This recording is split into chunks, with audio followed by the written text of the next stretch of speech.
ಏನ್ ಹೇಳ ಬಯಸುತ್ತೀರಾ? PTCL ಕಾಯ್ದೆಗೆ ಸಂಬಂಧಪಟ್ಟಾಗೆ ಸೆಕ್ಷನ್ ಡಿ ಹಾಕಿಯಲ್ಲಿ ಮತ್ತೆ ಏನು ಅರ್ಜಿದಾರಿದ್ದಾರೆ ಅವ್ರ ವಿರುದ್ಧವೇ ತೀರ್ಮಾನಗಳು ಬರ್ತಾ ಇದ್ದಾವೆ. ಹೀಗಾಗಿ ಕಾಯ್ದೆಯ ಉದ್ದೇಶ ಉಲ್ಲಂಘನೆ ಆಗ್ತಿದೆ, ಅದು ಬಲಪಡಿಸಬೇಕು ಮತ್ತು ಅರ್ಜಿದಾರರಿಗೆ ಭೂಮಿ ಸಿಗಬೇಕು, ನಿರ್ದಿಷ್ಟವಾಗಿ ಸರ್ಕಾರ ಬಿಗಿಯಾದ ಕ್ರಮ ತಗೋಬೇಕು ಅಂತ ಹೇಳಿ ಚರ್ಚೆ ಆಗ್ತದೆ. ರೆವಿನ್ಯೂ ಮಿತ್ರಗಳಿಗೂ ಸಮಯ ತಗೊಂಡು ಅವ್ರ ಜೊತೆ ಚರ್ಚೆ ಮಾಡೋಣ ಅಂತ ತೀರ್ಮಾನ. PTCL ಕಾಯ್ದೆ ಅಲ್ಲಿರೋ ಲೋಪದೋಷಗಳ ಬಗ್ಗೆ ಜೂನ್ 6, 2026 ಒಂದು ಸಾರ್ವಜನಿಕ ಅಹವಾಲು ಕಾರ್ಯಕ್ರಮ ನಡೆದಿತ್ತು. ಅದರಲ್ಲಿ ತೀರ್ಪುಗಾರರ ಮಂಡಳಿ ಇತ್ತು.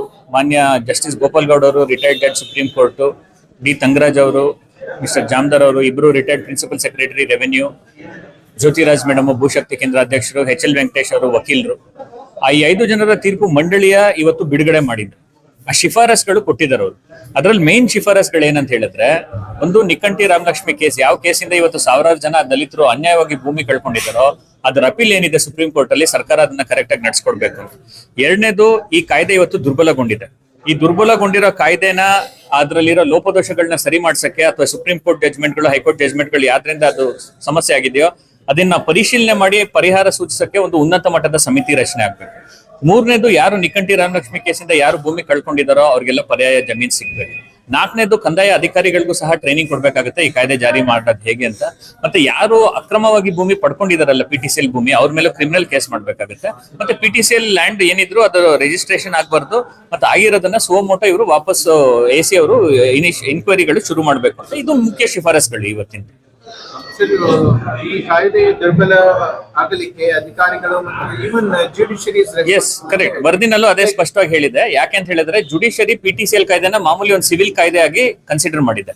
ಇದು ಒಂದು ಬೆನಿಫಿಷಿಯಲ್ ಲೆಜಿಸ್ಲೇಷನ್, ಸಮಾಜ ಕಲ್ಯಾಣ ಆಗಕ್ಕೆ ತಂದಿರುವಂತ ಒಂದು ಕಾಯ್ದೆ. ಇದು ಸಂವಿಧಾನದ ಆಶಯಗಳು. ಆರ್ಟಿಕಲ್ 46 ಅಲ್ಲಿ ಏನು ಪರಿಶಿಷ್ಟ ಜಾತಿ ಮತ್ತು ಪಂಗಡದವರಿಗೆ ಸಮಾನ ಅವಕಾಶ ಸಿಗ್ಬೇಕು, ಅಭಿವೃದ್ಧಿ ಸಿಗ್ಬೇಕು ಅಂತಿದೆ, ಅದನ್ನ ನಿಟ್ಟಿನಲ್ಲಿ ತಂದಿರಂತ ಕಾಯ್ದೆ. ಸೊ ಹಾಗಾಗಿ ಜಡ್ಜ್ಗಳು ಇದನ್ನ ಒಂದು ಮಾಮೂಲಿ ಸಿವಿಲ್ ಡಿಸ್ಪ್ಯೂಟ್ ತರ ನೋಡಬಾರ್ದು. ಒಂದು. ಎರಡನೇದು, ಬಹಳಷ್ಟು ಸತಿ ಡಿಲೇ ಇಂದ ಕೇಸ್ಗಳನ್ನ ವಜಾ ಮಾಡಿದ್ದಾರೆ. ಆದ್ರೆ ಜಡ್ಜ್ಗಳು ಈ ಒಂದು ಶೋಷಿತರ ಒಂದು ಸಾಮಾಜಿಕ ಪರಿಸ್ಥಿತಿ ನೋಡಿಲ್ಲ. ಈಗ ಫಾರ್ ಎಕ್ಸಾಂಪಲ್, ಒಬ್ರು ಲೇಡಿ ಇದ್ದಾರೆ, ಅವ್ರ ಗಂಡ ಕಳ್ಕೊಂಡ್ಮೇಲೆ ಅವರು ವಿಧವೆಯಾಗಿ ಇಬ್ರು ಮಕ್ಕಳಾಗಿದ್ರು. ಆಗ ಇವ್ರು ಬಂದ್ಬಿಟ್ಟು ಅವ್ರು ಗುಡಿಸಲ್ನ ಸುಟ್ಟು ಅವ್ರನ್ನ ಊರಿಂದ ಓಡಿಸಿದ್ದಾರೆ. ಈಗ ಅಂತವ್ರು ಹೆಂಗ್ ಅಪೀಲ್ ಹಾಕಕ್ಕಾಗುತ್ತೆ? ಹಾಗಾಗಿ ಅಂತವ್ರ ಮಕ್ಕಳು ಬೆಳೆದು ವಿದ್ಯಾಭ್ಯಾಸ ಪಡ್ಕೊಂಡು ಕೆಲ್ಸಕ್ಕೆ ಸೇರಿದ್ಮೇಲೆ ಅವ್ರು ಕೇಸ್ ಹಾಕಿರೋದು. ಅಂತದ್ರಲ್ಲಿ ನ್ಯಾಯಾಲಯ ಡೀಲೆ ಅಂತ ಹೇಳಿದ್ರೆ ಹೆಂಗಾಗುತ್ತೆ?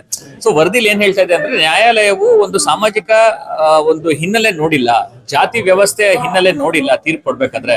ಹಾಗಾಗಿ ಅವ್ರು ಕೊಟ್ಟಿರೋ ತೀರ್ಪುಗಳು ಕಾಯ್ದೆನ ದುರ್ಬಲಪಡಿಸಿದ್ದಾವೆ ಅಂತ ಹೇಳ್ತಾ ಇದ್ದಾರೆ. ಈಗ ಮುಂದೆ ಏನು? ಈಗ ಒಂದು, ಇಲ್ಲಿ ಸಭೆಯಲ್ಲಿ ಕೃಷಿ ಸಚಿವರು ಇದ್ದಾರೆ, ಹಲವಾರು MLC ಗಳಿದ್ದಾರೆ. ಸರ್ಕಾರದ ಮಟ್ಟದಲ್ಲಿ ಒಂದು ಉನ್ನತ ಮಟ್ಟದ ಸಭೆ ಒಂದು ನಡಿಬೇಕು, ಅದ್ರಲ್ಲಿ ಇದೆಲ್ಲ ಚರ್ಚೆ ಆಗ್ಬೇಕು ಅಂತ ಕೇಳಿದೀವಿ. ಆ ಶಿಫಾರಸ್ಗಳು ಕೂಡಲೇ ಜಾರಿ ಆಗ್ಬೇಕು ಅಂತ ಕೇಳ್ತಾ ಇದ್ದೀವಿ.